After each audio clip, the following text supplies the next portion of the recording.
प्रिय दाजुभाइ दिदीबहिनीहरू, धेरै मानिसहरूले आज सोध्छन् क्रिस्चियन हुँदा के फाइदा छ? अरू धर्म जस्तै त हो नि, तर क्रिस्चियन हुनु भनेको धर्म होइन प्रिय मित्र, सम्बन्ध हो। आज हामी यही विषयलाई रूपकहरू सँगै बुझ्नेछौँ। मानव दुईजना मानिस अँध्यारो जंगलमा यात्रा गर्दैछन्। एकजनासँग नक्सा र गाइड छन्, अर्को जनासँग केही छैन। पहिलो मानिस सुरक्षित गन्तव्यमा पुग्छन्, दोस्रो मानिस डर, भ्रम र दुर्घटनामा पर्छन्। यीशु भन्नुहुन्छ, म बाटो, सत्य र जीवन म नै हुँ। यूहन्ना 14:6। जीवनको सही बाटो पाइन्छ क्रिस्चियन हुँदा, भ्रममा होइन सत्यतामा हिँडिन्छ, हैन? यी क्रिस्चियन हुँदाको फाइदा हुन्। आमेन। एकजना अनाथ बच्चा सडकमा भौतारिँदैछ।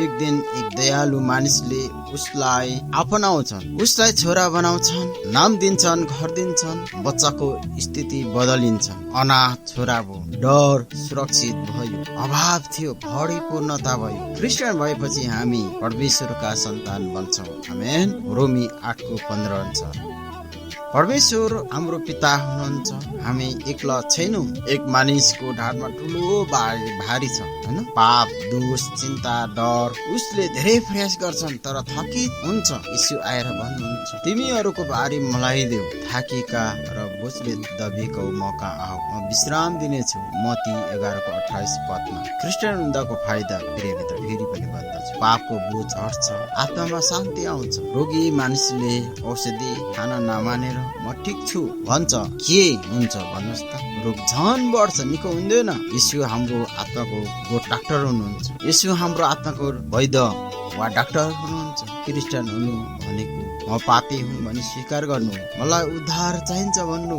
क्रिस्चियन हुनुका मुख्य फाइदाहरू: उद्धार र अनन्त जीवन प्राप्त गरिन्छ, परमेश्वरसँग प्रत्यक्ष सम्बन्ध हुन्छ, शान्ति र आशा पलाउँछ, जीवनको उद्देश्य देखिन्छ, चरित्र परिवर्तन हुन्छ, प्रार्थनाको पहुँच हुन्छ, स्वर्गको सुनिश्चित हुन्छ।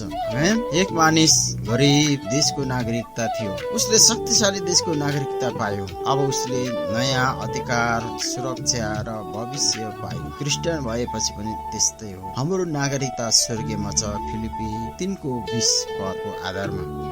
प्रिय दाजुभाइ तथा दिदीबहिनी हो, क्रिस्चियन हुनुको सबैभन्दा ठुलो फाइदा हामी परमेश्वरका सन्तान बन्छौँ। हामी परमेश्वरका सन्तान बन्छौँ। जस्तै हामी नेपालको नागरिकता पाएका छौँ र हामी नेपाली भयौँ। अमेरिकाको नागरिकता पायौँ भने हामी अमेरिका नै हुन्छौँ। त्यस्तै हामी परमेश्वरमा विश्वास गरेपछि हामी स्वर्गको नागरिकता हुन्छौँ अनि परमेश्वरका सन्तान बन्छौँ।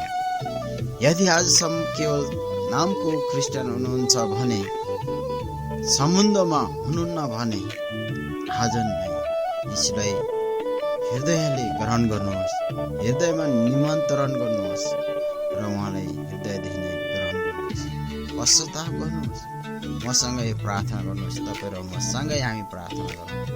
हे स्वर्गीय पिता, आज हामी बुझ्यौँ क्रिस्चियन हुनु धर्म होइन, जीवन हो।